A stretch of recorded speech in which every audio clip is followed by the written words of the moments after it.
breach of several water supplies in Minnesota by cyber criminals. They're ransoming and saying we're going to poison your water supply. Is that what I'm picking up?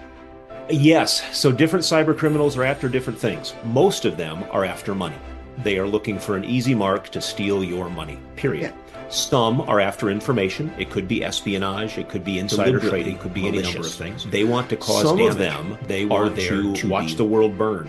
Or in this case, they want to send a message because of the USA-Iran war to say that the U.S. is vulnerable. Right. So they were able to shut off the water flowing to one of the towers in a small town here in Minnesota. Well, by the time we got to Friday of that same week, Nina, it was in 7 different states, and it was attacks on hundreds of water treatment facilities. Welcome to Season 5 of Manage Self, Lead Others with host Nina Sunday. This season, we're going deeper into AI, innovation, and the invisible patterns that shape how we lead. Each episode, bold thinkers join us to explore how to lead with intention, elevate team culture, and stay future ready. The future of leadership starts with the questions we ask. Bryce Austin is a leading voice on technology and cybersecurity, author of Secure Enough, 20 Questions on Cybersecurity for Business Owners and Executives. Bryce founded TCE Strategy, a cybersecurity advisory service providing penetration testing, cybersecurity project management, vulnerability scans, and incident responses.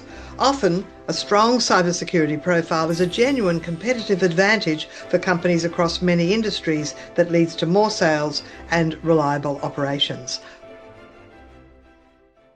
Welcome, Bryce Austin. Thank you very much, Nina. Thrilled to be here. Here's the scenario. Your team tells you they think a breach is underway. What do you do in the first hour, and what do most leaders get wrong in that hour? That's a great question. When you don't know the size and scope of your problem, you're up against an active adversary, and that adversary knows a lot about you, and you don't know anything about them. What most companies get wrong is to either minimize the scope and scale in the first hours, and they don't act decisively enough. They adopt a bit of a wait and see attitude, and that can be a fatal flaw. Now, there are some exceptions to this. If you're an e-commerce company running a 24/7 website, you don't just shut it down. If you're a hospital working on patients, you don't just shut it down. Generally speaking, if you are under a large-scale threat, a ransomware attack or what have you, you want to disconnect from the internet immediately. You want to cut off their access. That's something that most people miss. If you see bad things actively happening, now from a forensic standpoint, I want you to leave your computers on because the things in memory could be useful for forensic analysis. But if you see bad things happening on a computer, turn it off. And if you can't turn it off, hit and hold the power button until it turns off. Most companies are not doing monthly simulated phishing emails to their team, and they absolutely should be. And they should be getting creative because the cyber criminals are getting creative. They should be sending fake text messages to their users, claiming to be from the CEO, and I need you to buy 10 gift cards down at the local supermarket or Amazon or what have you. And it's a cyber criminal, and I've had 3 clients fall for that. Mum, I lost my phone. Can you call me? Yes. I've had 3 in the last week. Or I just got arrested and they need $5,000 bail, or I'm going to be in jail over the weekend. Can you please, Venmo me the money ASAP? We need some sort of signal alert that when something's happened, that everybody has to actually power down their. Machine. Just sending an email isn't going to do it. It's often a problem, Nina, because when you've been under a large-scale attack, there was a company called Stryker months ago that the Iranians broke into, and they simply did a factory reset on 80,000 Windows computers. The point was to send a message that they can do damage. Well, if none of your computers are working, it gets harder to send that information out. So a call tree where you can call people's cell phones and maybe with an automated service to send out an alert like that. Some large enterprises have that. I was at Wells Fargo as CIO of one of their lines of business years ago, and we had an automated alert system like that. And when the bridge collapsed in downtown Minneapolis many, many moons ago, we used it. We implemented it to make sure our people weren't on the bridge, and thank God none of them were. How can cyber security prevention as a way to inform your customers that you're ahead of the curve, how can that be a competitive advantage? And what are the things that people can do now that actually makes it a competitive advantage? There are some types of business that either absolutely demand, could be by law or regulation or some industry standard, or it could be certain vendors or customers simply say this is the only way that we work. And you have to be part of some sort of cybersecurity framework. As an example, I run a smaller cybersecurity company, but we are part of dataprivacyframework.gov.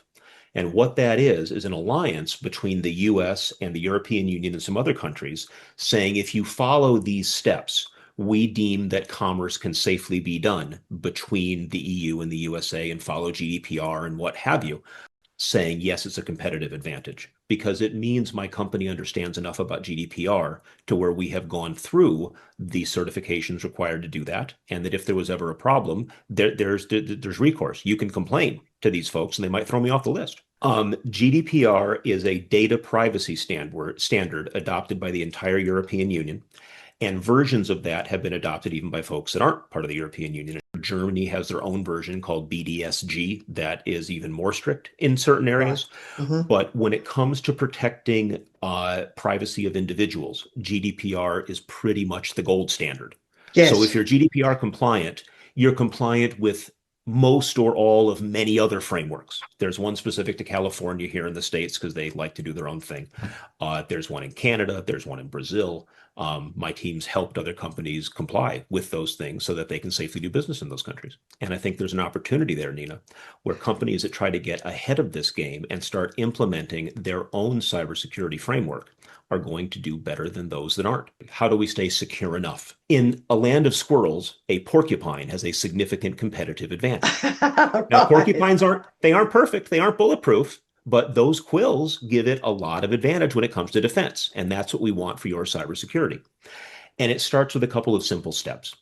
Any business of over 50 people should have an active, what's called a penetration test. Not the most flattering term, but that is the industry standard.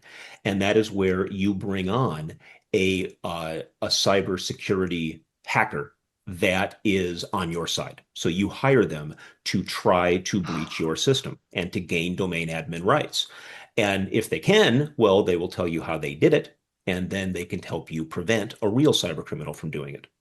And that is a great place to start because it shows you where your weaknesses are. You can also do a vulnerability scan of your network and all the computers on it, looking for those unpatched vulnerabilities that we know we should be patching, but maybe we missed some. That's another big part of this. Having those fake phishing emails go out at least once a month to your employees and rewarding those who get it right. And if you've got someone in a position of power and they're consistently clicking on these, well, it may become an HR issue at some point. There should be a carrot and a stick approach to that. But I'll tell you, Nina, these problems are solvable. If I could get people to protect their email account with a good, strong password and multi-factor authentication, I just solved a third of all cybersecurity issues.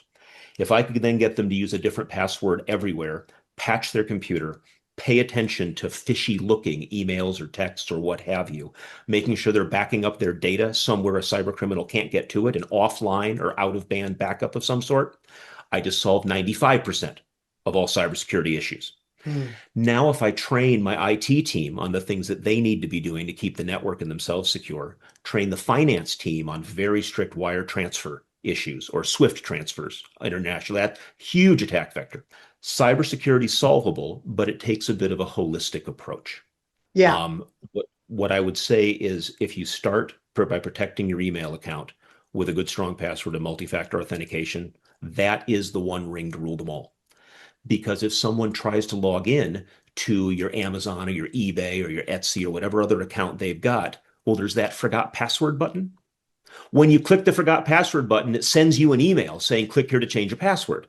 Yeah. Well, if the bad guy has access to your email, they can reset their password for themselves. That's why the email is such a critical piece. Interesting. So Tell us about your background at Wells Fargo and how did that lead you to now being a cybersecurity consultant for enterprises? Sure. So I'd always been into technology for fun. My degree happened to be in chemistry, but 2 years of grad school cured me of the notion of being a PhD chemist. Went into consulting in the late 90s. Dot bomb happened in '01. Hooked up with a small payroll company. So we provided payroll for other companies. Honorable work, really enjoyed it, ripe with cybersecurity concerns. There were people trying to break in to change the bank account numbers of where our checks go to the Oh, wrong people. right. There were people trying to make up an employee, just make up a custodian, see how long it takes someone to catch on. So I got a crash course in cybersecurity from '01 to '04. And then we got bought by Wells Fargo and we got big, really Right. quick. We weren't doing Wells's payroll. We did payroll for other small companies that did business with Wells on full transparency. And I thought I was working myself out of a job. In 2007, they named me CIO of the line of business. Sometimes things work out. Hooked up with Target Corporation, a big retailer here in the States.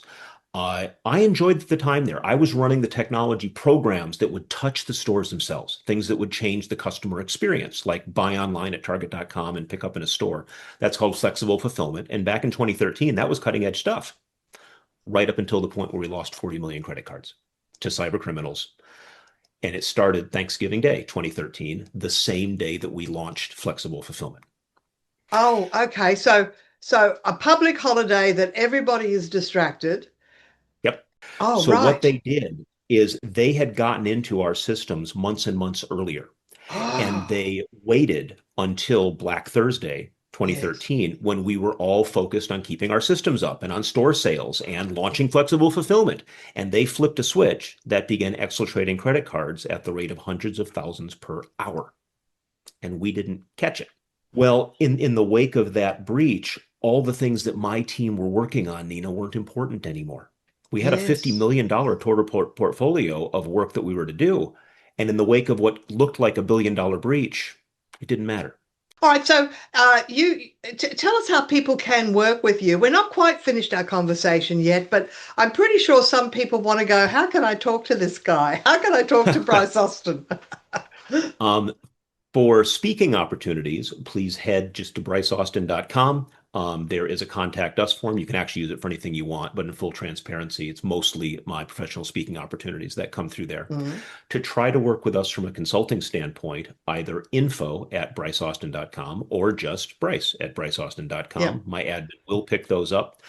We offer customized cybersecurity services. I'm a fractional head of cybersecurity for a number of companies. That's mostly what I do.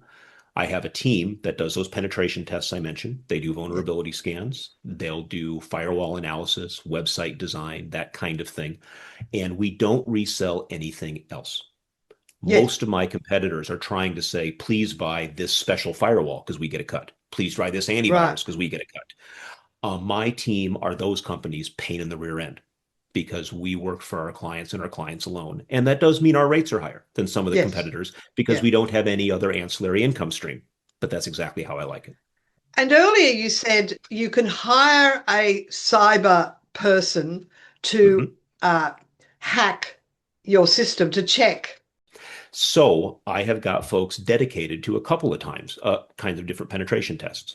I have one person that does a great job trying to hack websites. So if you have a really important website where you transact business or you serve up confidential data or what have you, we have someone try to hack you from the internet, from the outside in, and we may set up an everyday account with them, with your company, so they can access what a customer should see, and then can they elevate those privileges to be an administrator or what have you. So that's Yeah. one type. Assume one person in the company clicked a malicious link Right. or went to a malicious website or picked up a Right. USB stick in the parking lot. And then the bad guy has hooks into that everyday computer.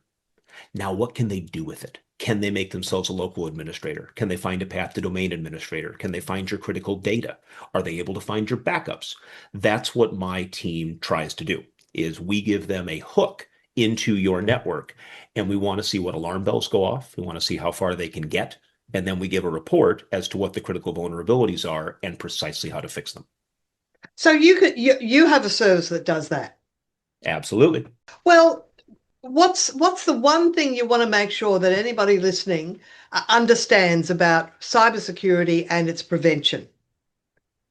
For the companies that are listening, thank you for your time. I've covered all the big ones and would love to talk to you more. But there's a lot of individuals now. Nina, this has become such a big business going after people like you and me that there are centers set up for it. There was just a article in the Wall Street Journal, little derogatory to be honest, but they said that Cambodia is such a hotbed of cybersecurity activity that they're calling it Scambodia. And what they're Oh, doing is trying to go after people like you and I, and they will develop a relationship with you online and they will befriend you and they will talk for weeks. And what they're doing is waiting for you to say, man, I've had a bad day. And then they text you back or write you back or however you're communicating with them. I'm so sorry to hear it. I had a fabulous day. I made over $10,000 in my investments just this week. And then you're supposed to say, really, tell me about your investments. oh, And they talk to you about these cryptocurrency opportunities and they talk to you about sending money and they will set up fake websites that look like you have an account at a company like Coinbase or one of the other big ones, but it's not them. It just looks like it. And they will show how you're making more and more money. So they want you to invest more and more money and even leverage things. And it's all a scam. It's all fake until is as soon as is they this suck actually everything part of romance scams? that it's called pig butchering because they're fattening up the hog for slaughter. That is exactly what it is. Right. People need And to they're pretending to understand. be someone else. Oh, yeah, absolutely. Yes. Yes. Mhm. You Right. will get, well, I've actually brought these up on stage. So for those of you that are only on audio, I am not quite middle-aged, but close enough to say I'm very much in Gen X. And the Right. number of very attractive 20-somethings online that should be reaching out to someone like me who's been married for 28 years, that has two kids. Yeah, that's not normal. That's not right. That's just weird for attractive strangers in their 20s and 30s to be reaching out to someone like me. They're all scams. They are Yes. fake accounts trying to start up a relationship to see how far they can get into my wallet. Of course, there's the Nigeria scam. We need to transfer $1 million, and you will, I don't know, get a cut. Yes, and you get to keep 10%. That's been around since the 90s. You are right. Those things do still exist. Any financial deal that sounds too good to be true absolutely is. Anyone approaching you online to have anything to do with a random friendship or Yeah. any sort of financial transaction is almost certainly a scammer. So now we're in the world of AI, and we're allowing AI to go through our emails, agents. I'm starting to wonder. We don't know where AI is going to be in a couple of years' time. Why are we giving them access to our emails, which is access to our PC? It is redder than Rudolph's nose. Um, Giving an application like that access to everything on your PC is a terrible idea. Having said that, AI has a lot of other issues into cybersecurity as well. It is being used as an offensive tool to try to hack companies, similar to what I mentioned with the penetration tests. It's not quite mature yet, but there have been examples of it being used successfully. There have been a couple of examples of it escaping sandboxes where researchers are trying to use it. It's creative, and that's concerning. From an individual standpoint, the things that we learned years ago, Nina, about always be careful of an email that doesn't use proper grammar because they probably don't speak your language. Yes. Beware of an email that doesn't use your customs. So now it's more about behavior. Uh, to continue on that example, there were some misspelling. It's becoming more and more important to pick up the phone, Nina. If you're ever Yeah. concerned about whether or not someone really is who they want to be, pick up the phone. Deep fakes are real. People can impersonate voices. In live time, we aren't quite there yet. It's hard for you to carry a conversation sounding as someone who you aren't. I'm Yes. worried we're close, Yes. but I don't think we're there yet. All right, and just my final little question. I Sure. hear, because I'm in Zoom meetings all the time, and I hear people bragging about, oh yes, I'm using this software and it's answering my emails for me. I get to check them, but it's preparing the responses. And I'm just what I'm doing a wait and see because I'm not sure I want to let another software program that in close to because a hacker could be hacking that software knowing that it can get into the emails of all their customers. You are absolutely right. Couple things to unpack there. You just described agentic AI. Agentic AI is an AI where it doesn't just give you answers or coaching or information or advice. It does things. It Mm. actually will put a calendar on your calendar box. It will send emails on your behalf. It will delete things that it thinks are spam. It will follow up with customers and prospective leads. And this all sounds very exciting until it gets something wrong. And Yes. its ability to make you look like a fool because Right. AI is still in its infancy is very large. I Yes. think agentic AI is coming. Um, I don't think it's ready for prime time yet. I think for any sort of business purposes, we have a large asymmetry right now, Nina. AI is right 90% of the time, 95% of the time. Well, as someone trying to keep a professional appearance and trying to make sure their customers are safe and so on, that's not good enough. But if I'm an attacker and one time in 10, AI blows this lead, and now this person knows that it was an AI-based attack because it did something foolish, um, it doesn't matter. They just move on to the next victim. Right. So for the next few years, AI is going to drive a wave of new cybersecurity concerns, I think more offensive than defensive. And my hope is that 5 years from now, it is going to help us on the defensive side as well as it does on the offensive. But for right now, this second, we're in for a bumpy ride. And is there anything about the future that you can predict that's worth sharing? What I will say is that I think our cybersecurity problem is going to get worse before it gets better. And I think something is going to happen bad enough to where everyone will take notice. We haven't had a serious loss of life event due to cybersecurity yet. There have been some, Mm. but the reason that there is a seat on a lifeboat for every man, woman, and child on every ocean going vessel is because the Titanic went down. Yeah, That is what it took. that's right. Regrettably, I think we're going to have something like that. And when it happens, we're going to take this a lot more seriously, both from a governmental perspective and from a cultural perspective. I look forward to that happening. I just hope the blast radius isn't too big of whatever event may take place. All right. Well, we have come to the end of our time, and it's been shocking, fascinating, and just amazing to find out the things that we need to be aware of in cybersecurity. So much success to you, Bryce Austin, and thank you for joining me today. It's been an honor. Thank you, Nina. My guest today was Bryce Austin, cybersecurity expert who informed us how to protect ourselves now and in the future from cybersecurity and those hacker criminals. And this is Manage Self Lead Others podcast. My name is Nina Sunday. And until next time, bye for now. The conversations from Manage Self Lead Others became a book, not transcripts. Nina Sunday's reflections on the ideas and stories explored with her guests on Amazon in paperback, Kindle, and audiobook. You can also invite Nina to facilitate a workshop with your organisation or run a conference session that sends your audience away with a plan. Australia, Asia, and beyond. Details at ninasunday.com. And if this podcast is useful to you, leave a review on Apple Podcasts or rate it on Spotify. It helps the right people find it.